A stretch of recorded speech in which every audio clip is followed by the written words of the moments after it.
পর্তুগালের লাল সবুজ জার্সিতে আর্মব্যান্ড হাতে নেতৃত্ব দেওয়ার কথা ছিল তার।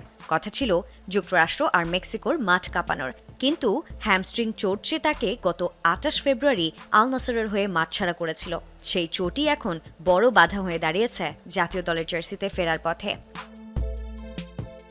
কোচ জেসুসের কণ্ঠে ঝরল দুশ্চিন্তার সুর। তিনি সাফ জানিয়ে দিলেন, যতটা সাধারণ ভাবা হয়েছিল রোনালদোর চোট আসলে তার চেয়েও ঢের বেশি গুরুতর।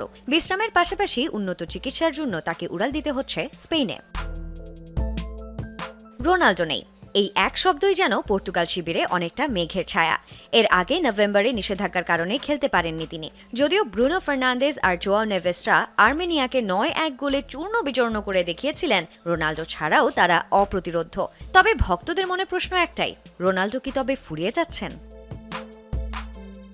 দীর্ঘ এক দশক পর যুক্তরাষ্ট্রের মাটিতে খেলার সুযোগ ছিল এই ৫ বারের ব্যালন ডিওর জয়ীর সামনে, কিন্তু ইনজুরি সব পরিকল্পনা নস্যাৎ করে দিল।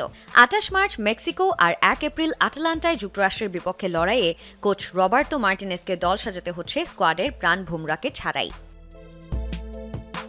সামনে ২০২৬ বিশ্বকাপ, মেক্সিকো, যুক্তরাষ্ট্র আর কানাডায় হতে যাওয়া সেই মহাযজ্ঞে রোনালদোর কি দেখা মিলবে, নাকি এই ইনজুরি হয়ে দাঁড়াবে তার ক্যারিয়ারের বিস্ফোরা? ফুটবল দুনিয়া এখন অধীর আগ্রহে তাকিয়ে স্পেনের সেই চিকিৎসা কেন্দ্রের দিকে, যেখানে নিজের ফিটনেস পুনরুদ্ধারের লড়াই করবেন ফুটবল ইতিহাসের অন্যতম সেরা এই নায়ক।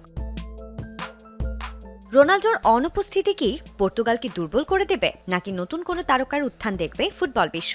আপাতত রোনালদো ভক্তদের জন্য প্রার্থনা ছাড়া আর কিছুই করার নেই। সানজানা আইভি, যমুনা স্পোর্টস।